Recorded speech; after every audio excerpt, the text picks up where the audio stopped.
Ah oui.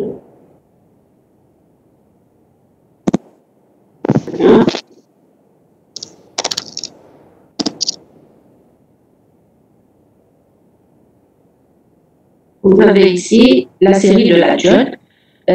Dans ce premier exercice, donc on vous donne Bismillah, Bismillah. Donc on vous donne le montage suivant. D'accord? Vous avez donc, comme on l'a vu en cours, un générateur continu, donc de force électromotrice stable, et puis une diode montée en série avec une résistance R. D'accord?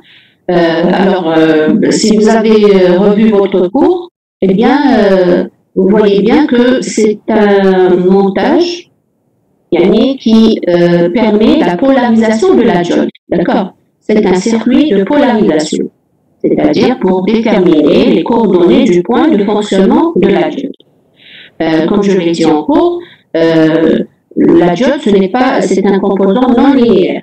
Ce n'est pas comme une résistance. Alors la résistance, j'ai la loi de Joule et la loi d'Ohm qui me permet qui me donne la relation qui lie le courant à la tension. RI, V égale RI. Mais pour la diode, je n'ai pas de relation linéaire. La caractéristique, comme on l'a vu, elle a une forme exponentielle. D'accord? Donc, c'est pas du tout linéaire.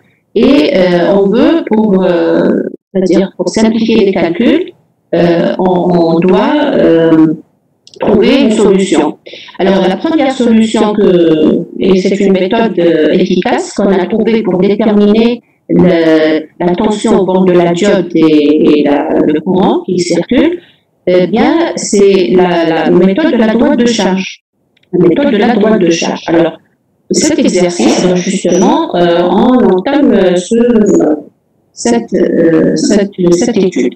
Alors, on vous donne ce circuit, comme je l'ai dit, qui permet la polarisation de la diode, et on vous demande de tracer la droite de charge statique. Statique, c'est-à-dire en régime statique, c'est-à-dire on a une force, un générateur qui délivre une tension continue. Donc, on vous demande de déduire les coordonnées du point de fonctionnement. Alors, les coordonnées du point de fonctionnement, ce n'est rien d'autre que le courant qui circule ici, d'accord, autorisé par la diode, et la tension au bord de la diode. Parce que tel que c'est représenté comme ça, on ne sait pas, on ne peut pas connaître quel est le courant qui passe et quelle est la tension au bord de la diode. Eh bien, on vous demande donc de tracer la droite de charge et de déduire les coordonnées du point de fonctionnement. Bien sûr, on va utiliser la caractéristique de la diode qui est donnée sur cette figure.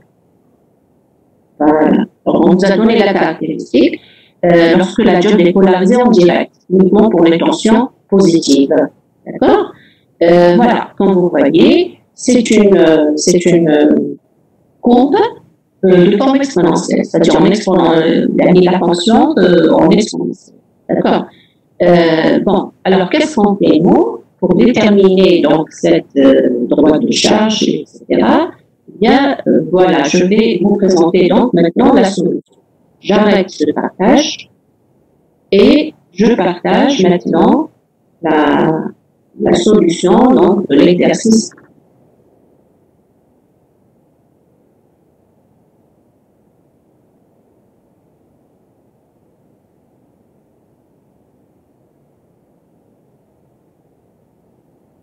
Voilà. Alors, bon, vous avez votre circuit. Tout simplement, on va écrire l'équation de la maille. Alors, l'équation de la maille, vous avez E égale à VD plus R ID. D'accord? Le courant qui circule, on va l'appeler le courant ID. Donc, ça va être E égale à VD. Alors, je vous rappelle que la diode, elle a un sens pour le passage du courant. D'accord? C'est-à-dire qu'elle laisse passer du courant uniquement dans le sens de la flèche. Bon, le schéma électrique de la diode.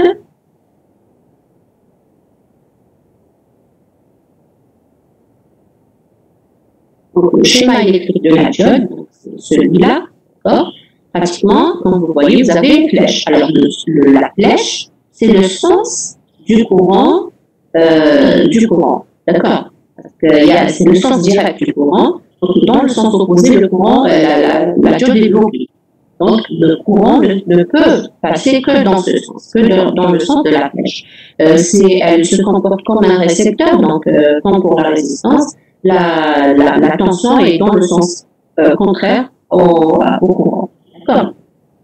Donc, j'écris l'équation d'Alain, c'est VD plus RID, et qu'est-ce que je tire? Je tire ID. Ou bien même celle-là, c'est-à-dire E égale VDRI plus RID, c'est l'équation aussi de la droite de charge. Hein. Même celle-là, c'est une équation de la droite de charge. Mais moi, en fait, ce que je vais représenter ID en fonction de VD. D'accord? C'est ID en fonction de VD. Alors, quand je tire ID ici, ça va faire moins VD sur R plus E sur R. Alors, pour tracer une droite, j'ai besoin de 2 points. Alors, premier point, quand VD égale 0, ID égale à E sur R, ça fait 150 mA. Vous avez E égale à 1,5 et R, je crois, 10. N'est-ce pas? Vous avez la série?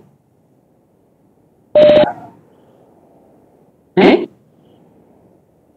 Voilà, donc 1,5 sur 10, ça fait 1,5 sur 10, oui. Alors, ça fait 1,5 sur 10. Oui, ça fait 0,15 ampères, ce qui donne 150 mA. Et puis, lorsque pour ID égale 0, VD égale à E, et donc ça fait 1,5. Alors, si vous regardez le tracé, voilà. Vous pouvez faire, hein, je peux vous donner du temps, je peux vous laisser un peu de temps, c'est rapide. Est-ce que vous avez imprimé la série? Ne me dites pas que vous n'avez pas imprimé la série. Voilà. متى ما السيري ما عنديش كامل؟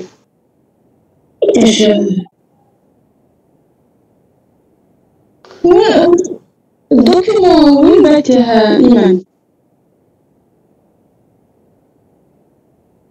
بصح وين في الايميل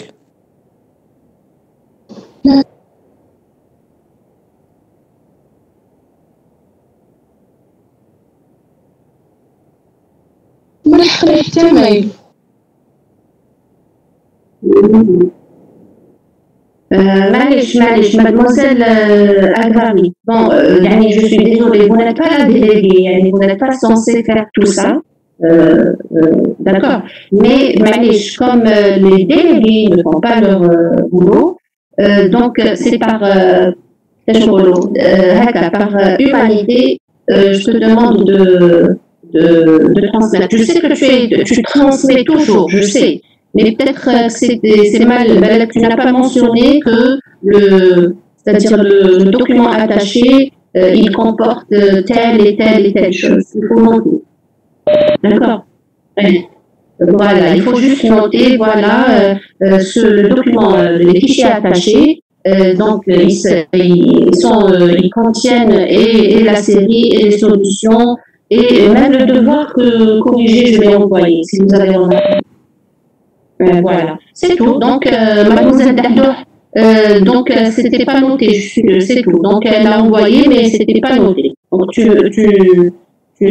tu reconsultes ton mail et tu trouveras normalement les documents. D'accord, mademoiselle Dahdour.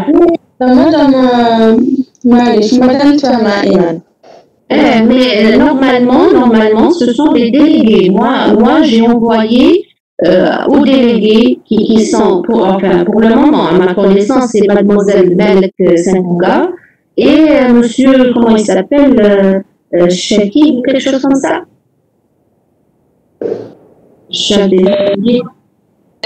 Ayoub, c'est ça. Ayoub, comment? Ayoub,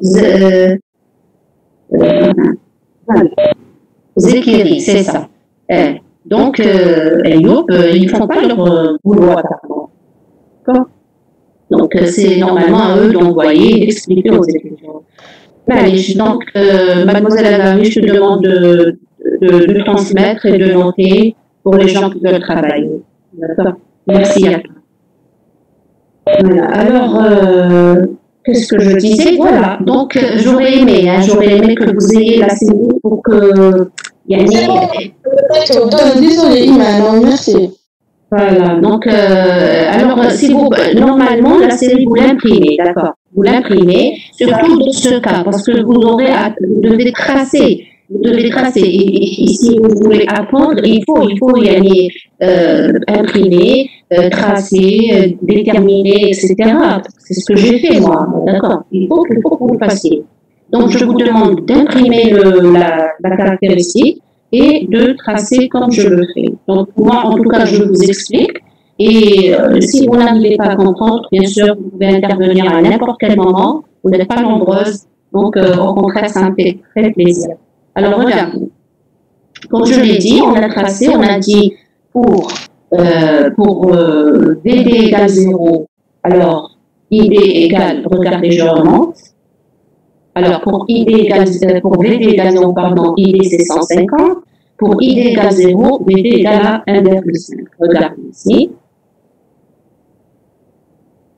Voilà. Pour VD égale 0, ID c'est 150 milliampères. Et pour ID égale 0, VD égale à 1,5. Regardez l'échelle ici, on monte avec 0,2. OK, 1,4, 1,6. Et l'échelle sur l'axe des courants, on monte avec 50 milliampères. Donc voilà. Alors, maintenant, je trace ma droite, et puis le point d'intersection de la caractéristique. Donc, le point d'intersection de la droite de charge, qui est représentée ici en rouge, avec la caractéristique qui est représentée en noir ou en gris. La caractéristique, c'est celle-là, donc ça monte, c'est une courbe. Bon, ne regardez pas le rouge, le bleu ici, c'est autre chose. Tout à l'heure, je vais expliquer ce que c'est. En tout cas, pour le moment, vous avez la courbe grise. OK? Alors, le point d'intersection vous donne le point de fonctionnement. D'accord? Représente le point de fonctionnement de la diode. Alors, qu'est-ce que je fais? Directement, je cherche, par projection sur les deux axes, je cherche les coordonnées. Alors, sur l'axe des tensions, ça me donne à peu près 0,78 parce que, en principe, vous avez 1 cm. Le carreau ici représente 1 cm. D'accord? Donc, vous prenez votre règle et vous mesurez avec le petit morceau, ça représente combien, et puis vous convertissez à l'échelle, etc. Et puis pour le courant, c'est clair que c'est 75 milliampères. D'accord? Voilà, donc je déduis donc les coordonnées de ce point de fonctionnement. Donc c'est 0,78 18 volts sur la tension et 75 milliampères qui représentent le courant. Donc j'ai VD0 et ID0. D'accord? Voilà. Et c'est tout. Donc on a déterminé le courant et la tension. Maintenant, on vous demande justement dans la série, je reviens à la série, donc j'arrête le partage, sinon ça va être gris. Et je reviens à la série. Alors la série, elle est vraiment.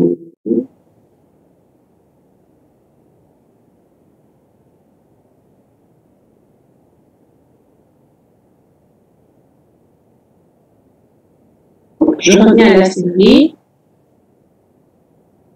Là, on vous demande donc de tracer la droite, de déduire les coordonnées, c'est bon. Alors, le point d'intersection, on l'appelle soit le point de fonctionnement ou bien le point de retour, d'accord, de la diode.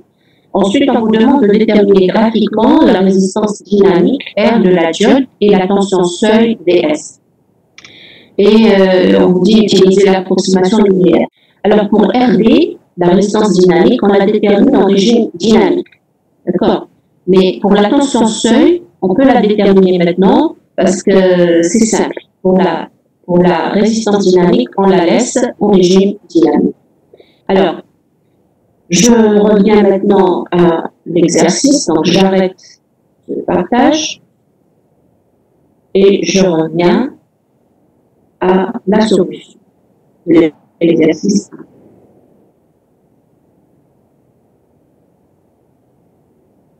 1. Le partage la tension.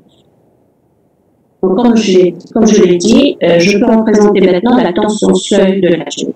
Alors, la tension seuil de la diode, qu'est-ce qu'elle représente? Comment la déterminer? En fait, on fait une approximation ici. Qu'est-ce qu'on fait?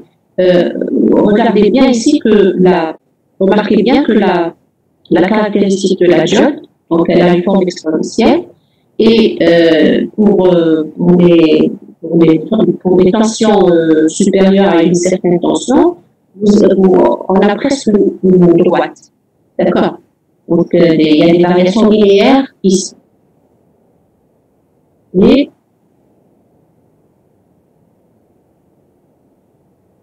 voilà. Donc, dans cette partie, vous avez pratiquement des variations linéaires, pratiquement une droite. Donc, qu'est-ce qu'on fait pour déterminer la tension seuil, des seuils? Eh bien, on prolonge cette caractéristique, surtout donc à partir du côté linéaire. Hein. On prolonge, et le point d'intersection avec l'axe des tensions vous donne des seuils. D'accord? Comme je l'ai noté ici. Ce point-là représente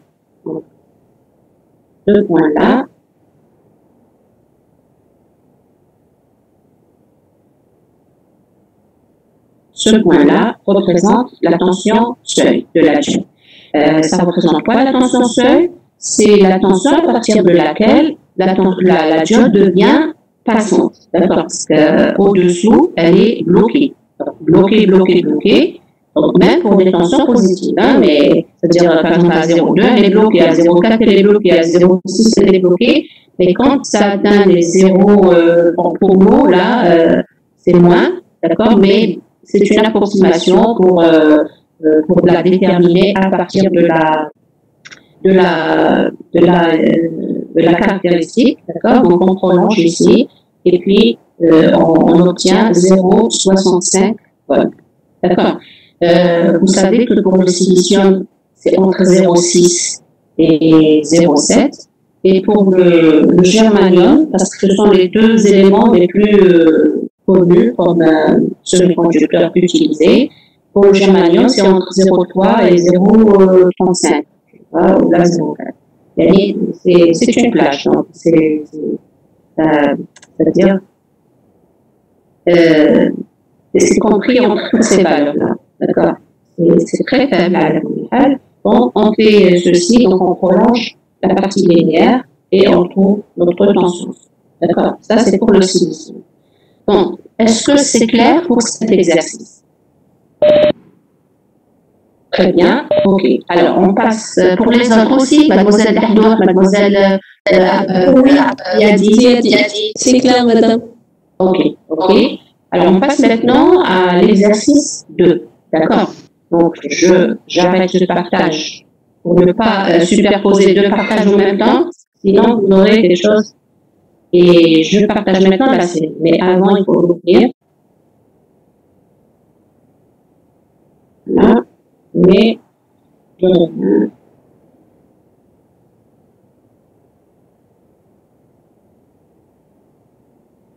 reviens à la série. Alors, ça, c'est l'exercice 1. L'exercice 2, le voici. Alors, on vous dit dans le schéma de la figure 3, alors la figure 3 qui est celle-là. D'accord, celle-là. La diode dans la caractéristique est donnée sur la figure 2, c'est-à-dire que la diode qui est utilisée dans ce circuit, elle a la même caractéristique que celle qu'on vient de voir. OK, donc on va utiliser la même caractéristique. On vous dit le schéma dans la diode, etc., est polarisé à l'aide d'un générateur de tension ER. Cette fois-ci, la diode, elle est polarisée avec un générateur qui a une résistance interne, petit r. Et puis, il y a une résistance R. Donc, le circuit contient aussi une résistance. Donc, on va dire que la diode, elle est polarisée par le générateur et la résistance. OK? Voilà. Maintenant, la question, c'est qu'on vous dit, sachant que la diode peut, c'est pas peur ici, c'est peu, c'est une erreur de frappe, peut dissiper une puissance maximale de 100 milliwatts. Quelle est la limite supérieure de E à ne pas dépasser pour lorsque R est égal à 8 ohms et petit r de ohms. D'accord? Donc, chose que j'en ai peut-être pas parlé en cours concernant la puissance de la diode, la puissance maximale de la diode. Alors, vous savez, toute diode, elle a une puissance maximale. Donc, pourquoi? Parce qu'en fait, lorsque la tension devient très importante, le courant devient très important, la diode chauffe. La diode chauffe, par effet Joule, elle peut être détruite. D'accord? Donc, c'est-à-dire il y a une certaine température qu'elle tolère. On peut pas, c'est ce qu'on appelle les conditions normales. Donc, il y a toujours une puissance maximale, un courant maximal à ne pas dépasser. Donc, dissipé dans la diode. Bien sûr, c'est une source dissipée dans la diode. Donc, c'est pour cela que, qu'est-ce qu'on fait en fait? Là, ce qu'on vous demande, c'est de déterminer la tension, la force électromotrice du générateur, à ne pas dépasser. Qu'est-ce qu'on fait ici? On va tout d'abord tracer là, c'est ce qu'on appelle l'hyperbole de dissipation maximale. Qu'est-ce que c'est que l'hyperbole de dissipation maximale? Attendez, bon, j'arrête ce partage et je vais à la solution.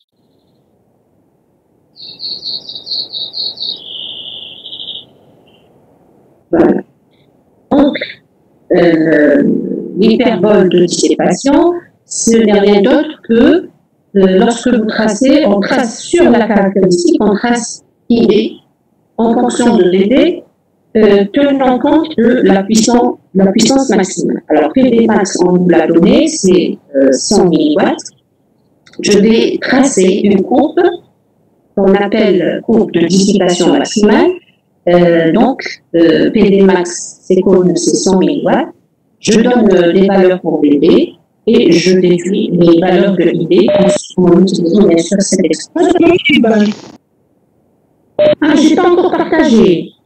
Oui, excusez-moi. Oh là là, j'ai pas encore partagé, excusez-moi. Ah, normalement, c'est partagé. Oui, excusez-moi, pour moi, je l'avais partagé, mais il fallait me le dire avant. Alors, voilà, PD, comme je l'ai dit, la puissance maximale, la puissance est donnée par l'expression V multipliée par I. Alors, la puissance maximale ici de la diode, dissipée dans la diode, c'est V diode multiplié par ID. Et donc, on peut déduire le ID. Ce qu'on va faire, c'est qu'on va tracer ID en fonction de VD, en tenant compte de la puissance maximale qui est donnée à 100 milliwatts. Alors, qu'est-ce qu'on fait? On fait varier, on donne des valeurs à VD et on déduit les valeurs pour ID. D'accord? Et puis, on trace cette courbe sur la caractéristique. D'accord? Normalement, je l'ai fait ici. Voilà.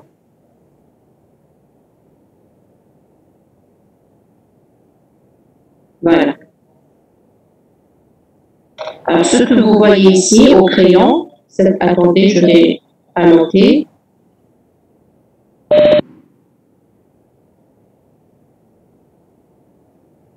Oui, j'ai choisi des valeurs ici, 0,2, 0,4, c'est celles qui sont sur l'échelle ici, des valeurs, il y a des clés comme ça, d'accord?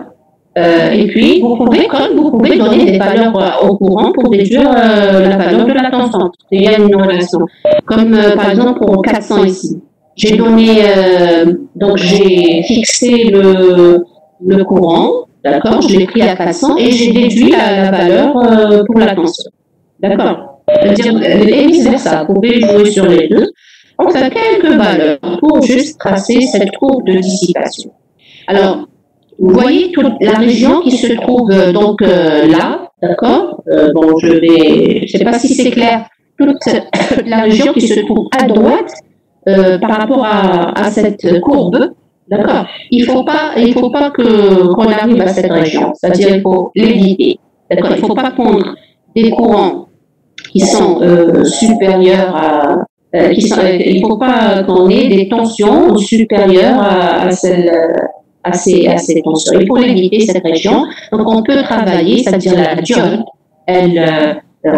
on dit qu'elle fonctionne dans c'est-à-dire domaine d'utilisation normale. La diode, elle fonctionne dans le domaine d'utilisation normale, c'est la partie qui se trouve à gauche de cette courbe.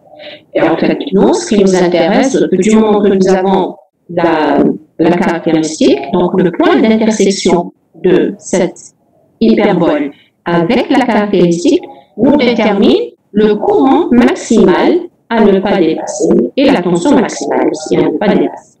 D'accord? Donc, le point d'intersection ici, je déduis, donc par projection, je trouve le B max ici et je trouve le courant max. C'est ce que j'ai fait, donc c'est pour cela que je vous ai dit, normalement, vous devriez avoir la série pour calculer, pour tracer, etc. Donc voilà, on a ici, j'ai pris des valeurs, et puis voilà, donc le point d'intersection de l'hyperbole de dissipation maximale avec la caractéristique détermine le courant max et la tension. Le point, je l'ai appelé P. D'accord. Alors, pour ne pas confondre avec le point de fonctionnement de la diode, c'est ça, de fonctionnement. Le point de fonctionnement. La diode, c'est le point de fonctionnement.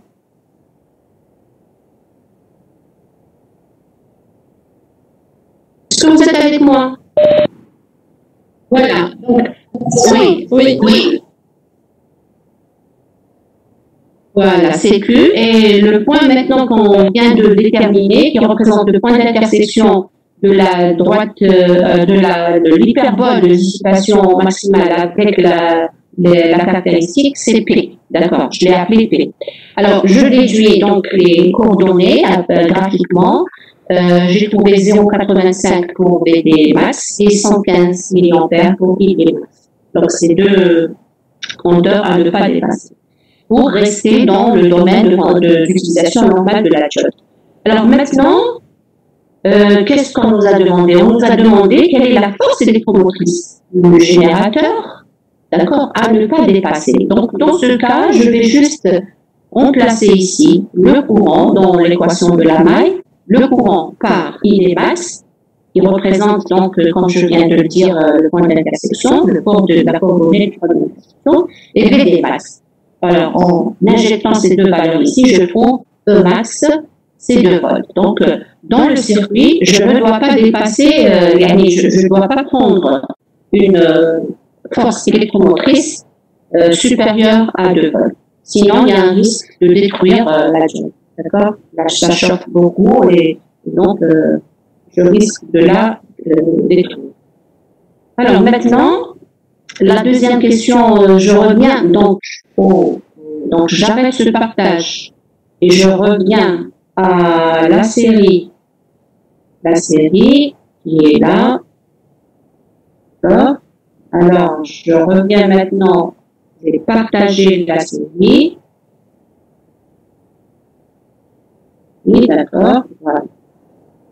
Alors, dans la deuxième question, on vous dit pour E égale 1,5, donc on prend maintenant pour vous E égale 1,5. On n'a pas dépassé, c'est pas 2 volts, d'accord? Pour tracer la droite de charge statique et déterminer le point de repos P. Alors, la droite de charge, ou bien la droite de charge statique, c'est la même, il s'agit de la même chose. Donc, il s'agit de la droite de charge. Pourquoi? Parce que la droite de charge statique, je l'ai représentée en ayant une force électromotrice continue. D'accord? C'est un générateur continu. Donc, c'est pour cela que je l'appelle statique. C'est tout. Donc, droite de charge statique. Et déterminer le point de repos P. Donc là, ça me pose problème parce que moi, je l'ai appelé Q et l'autre, je l'ai appelé P. Donc maintenant, le point de repos, on va l'appeler Q. On le garde, d'accord. Là, je vous demande de le garder comme étant grand Q. C'est clair? Est-ce que vous... D'accord. Voilà. Donc là, je le garde plus. Le point P, je l'ai pris pour le point d'intersection de la courbe de dissipation de l'hyperbole de dissipation maximale avec la cartèse. Donc là, pour le point de fonctionnement, je ne le garde plus. On déduit la valeur de la tension V au bord de R. D'accord. On va tracer, d'accord, et puis on va déterminer, on va déduire la valeur de V au bord de R. Ok. Alors, j'arrête ce partage et je vais à la solution. La solution est donc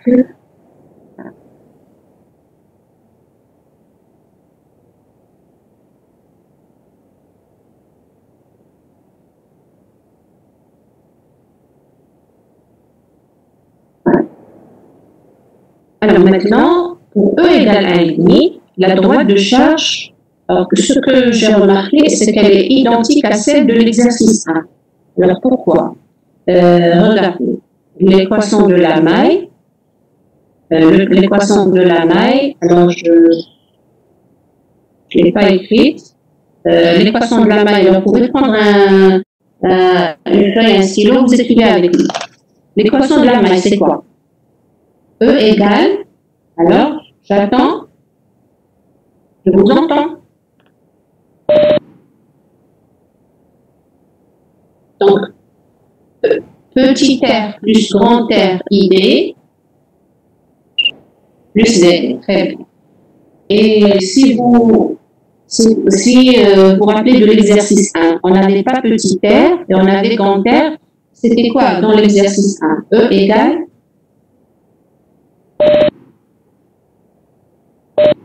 donc R ID plus DD. Dans l'exercice 1, on avait E égale à grand R ID plus DD. D'accord. Dans l'exercice 1, grand R est égal à combien? Très bien. Donc, dans l'exercice 1, c'était 10 ohms. Maintenant, dans l'exercice 2, grand R est égal à combien? 8. 8 hommes. 8 hommes. 8, très bien. Oui, et petit r? 2. 2. 2 plus 8, ça fait? 10. Voilà. Ça veut dire quoi? Ça veut dire que pratiquement, on a la même équation. N'est-ce pas? Oui, madame. 10. C'est-à-dire que j'ai toujours grand E égale 10 ID plus DD. Oui, madame. Voilà. Donc, j'ai pratiquement la même équation de droite de charge, de la droite de charge. J'ai exactement la même équation. D'accord. Donc, grand R dans le deuxième exercice n'est pas égal à grand R dans le premier exercice. Mais la somme grand R plus petit r me donne 10. C'est l'équivalent de la même résistance de l'exercice 1. Donc, j'ai exactement la même équation de la droite de charge. OK? Vous êtes d'accord avec moi? Très bien. Maintenant, donc, il s'agit bien de la même droite de charge et donc du même point de fonctionnement ou bien point de repos. Il s'agit bien du même point de fonctionnement. Alors, c'est ce que j'ai dit ici. Donc, j'ai dit pour E égale 1,5 volt et puis 1,5, c'est la même. C'est la même force électromotrice. Alors, la droite de charge est identique à celle de l'exo 1.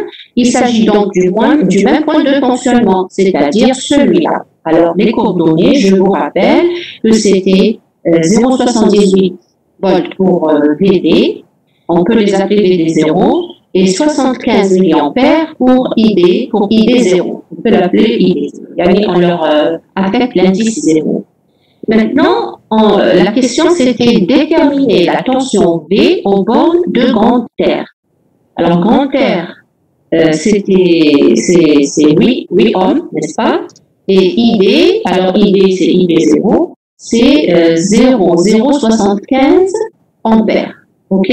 Donc, ça vous donne 0,6 volts. Vous pouvez vérifier, d'accord? Alors, R, c'est 8 multiplié par 0,075. Ça fait 0,6. N'est-ce pas? Oui?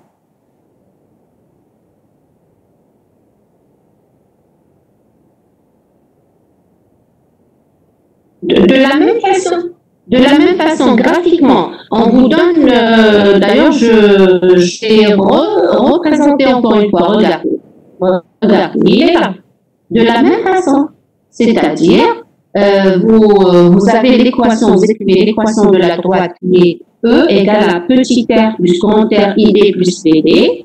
Alors, ça fait 10 ID plus VD. Vous dites, lorsque, à partir de 2 points, je peux représenter une droite. Lorsque ID égale 0, VD égale E. Et E, c'est 1,5. Voilà, c'est là. Voilà.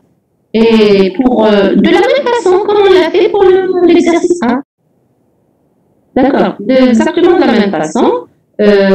Comme c'est les mêmes conditions, donc j'ai dit c'est le même, donc j'ai pris directement, mais c'est exactement. Si on n'avait pas l'exercice 1, on vous donne ici la caractéristique et bien sûr on représente donc la droite de charge. Bien sûr, si on vous demande de tracer une droite de charge, vous allez la tracer où? C'est sûr une caractéristique, hein? Voilà. Maintenant, on pourrait peut-être vous dire, sans vous donner la caractéristique, on peut vous dire la question, on peut vous poser cette question. On peut vous dire, par exemple, on vous donne bien sûr le circuit, les éléments E, R, etc. De polarisation, et on vous dit que le point de fonctionnement, il est situé au milieu de la droite de charge. D'accord? Sans vous donner la caractéristique.